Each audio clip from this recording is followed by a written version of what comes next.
Nous sommes là aujourd'hui juste pour vous parler un peu de comment alimenter les animaux quand il s'agit de l'élevage des poules pondeuses, précisément. Vous avez devant vous M. Mesmin Boton, je suis un technicien agricole. Je vais aborder quelques points qu'on peut avoir sur l'élevage des poules pondeuses, précisément sur leur alimentation. Quand on parle de l'alimentation des poules pondeuses, d'abord, leur ration, c'est la quantité nécessaire qu'il faut en 24 heures pour satisfaire leurs besoins vitaux. Quand je parle de la quantité, c'est-à-dire, il s'agit de la provende. À base des matières premières, cette provende est formulée et puis met à la disposition de ces animaux. Les conditions de ces matières premières, d'abord, il faut qu'on ait sûr de la qualité de ces matières premières.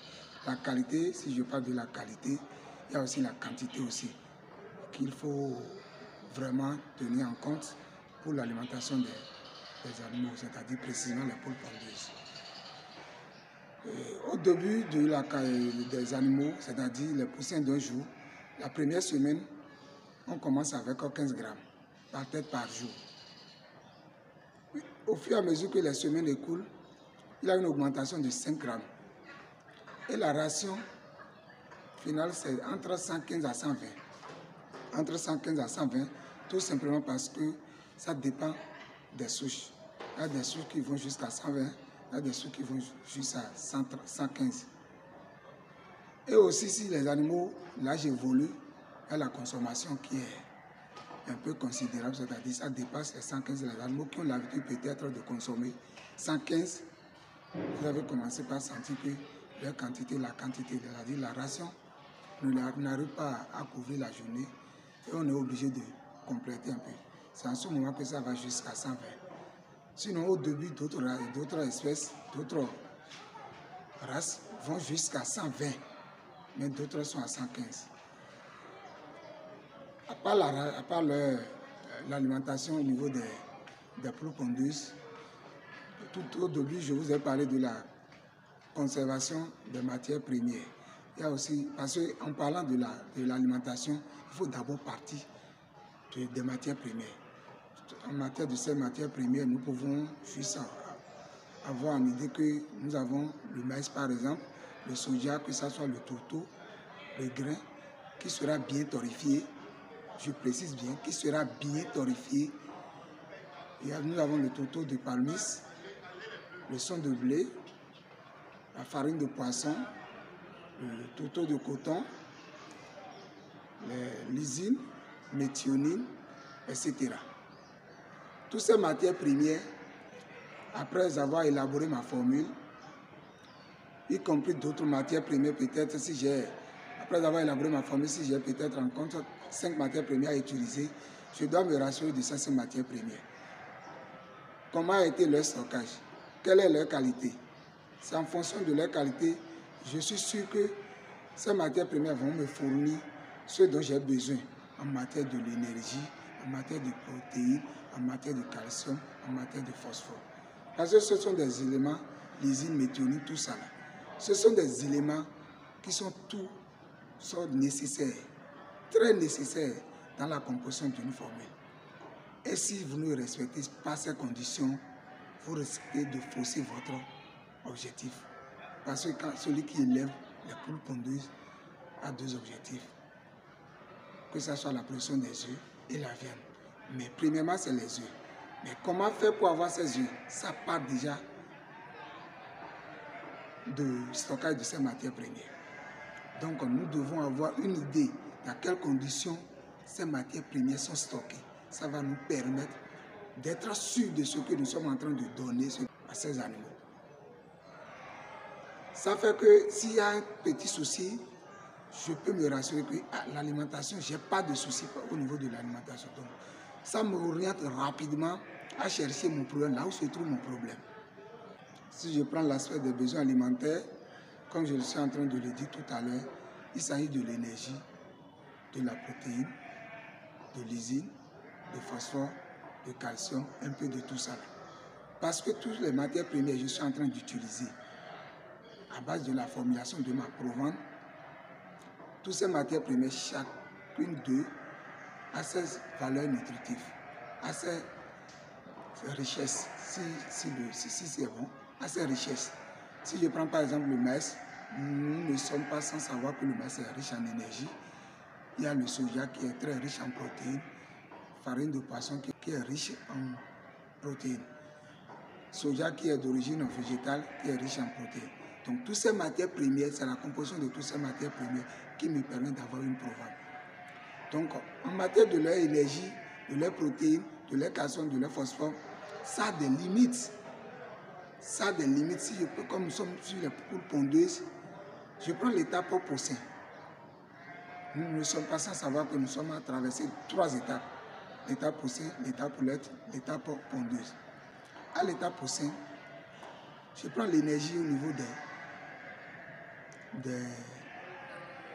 l'énergie au niveau des poules pondeuses, c'est compris de 2300 à 2500 kcal.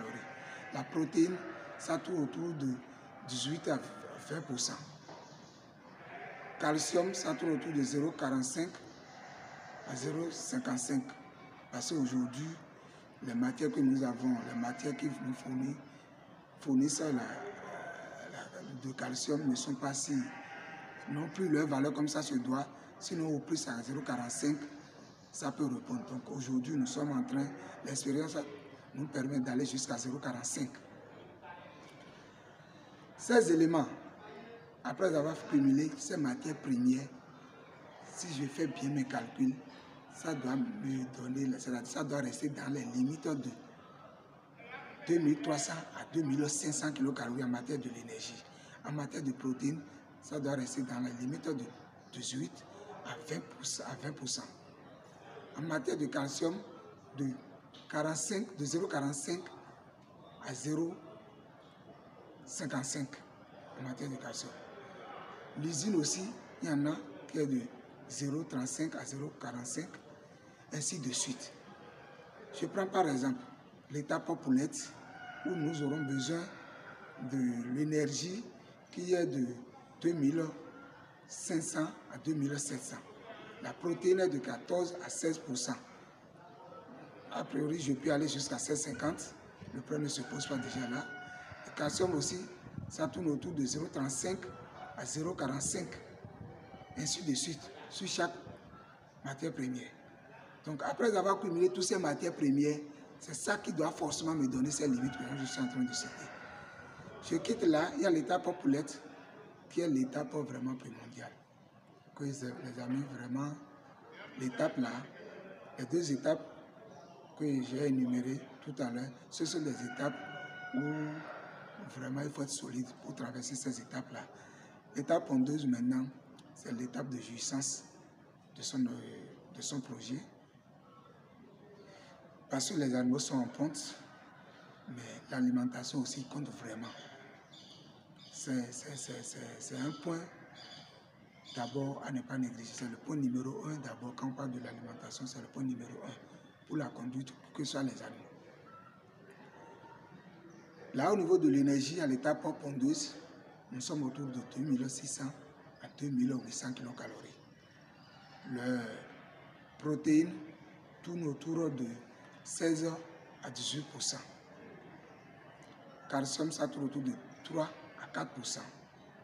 Ainsi de suite, comme je suis en train d'énumérer au niveau des autres aussi.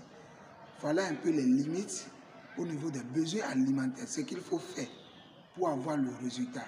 Sans oublier que chaque matière première, comme je l'ai précisé au début, en fonction de chaque matière première, nous avons leur richesse qui va nous permettre d'avoir ce que nous sommes en train d'énumérer.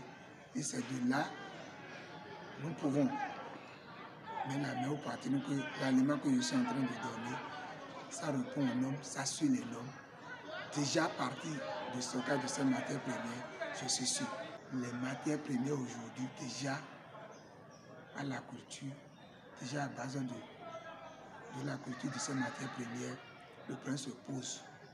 Beaucoup de problèmes se posent. Et puis les matières premières ne réunissent pas ce qu'il faut. Ça fait que les résultats ne sont pas au rendez-vous comme ça se doit. Donc aujourd'hui, nous sommes là, comme je l'ai dit au début, juste pour aborder quelques aspects sur l'alimentation. Voilà ce qu'on a juste abordé, quelques aspects sur l'alimentation et sur les besoins alimentaires. Donc, si ces conditions ne sont pas réunies, nous pouvons rester du matin au soir ou le lendemain même avec les animaux, mais le résultat ne sera pas là. Nous avons l'habitude de dire que les animaux, les poules pondeuses pondent au bec, tout simplement parce que c'est ce qu'on leur donne qui sort comme résultat. Donc, si déjà les conditions ne sont pas réunies comme ça se doit, ça veut dire que l'objectif est faussé. Et nous avons cherché ça de gauche à droite. Nous avons investi économiquement même. Déjà que l'objectif, c'est-à-dire que ces conditions ne sont pas réunies, on investit beaucoup. Parce que ce que tu as commencé devant toi, tu peux ne pas. Tant que l'objectif n'est pas encore atteint, et tu n'es pas encore à terme de son objectif, tu ne seras pas en train de voir les animaux et ils vont partir. Mais ils vont présenter tous les symptômes que vous voyez dans le cas des maladies parce qu'ils ne sont pas alimentés comme ça se doit. Donc, l'élevage des poules pondeuses, ça part de l'alimentation. L'élevage des poules pondeuses part de l'alimentation. Et sur l'alimentation, nous devons vraiment faire attention.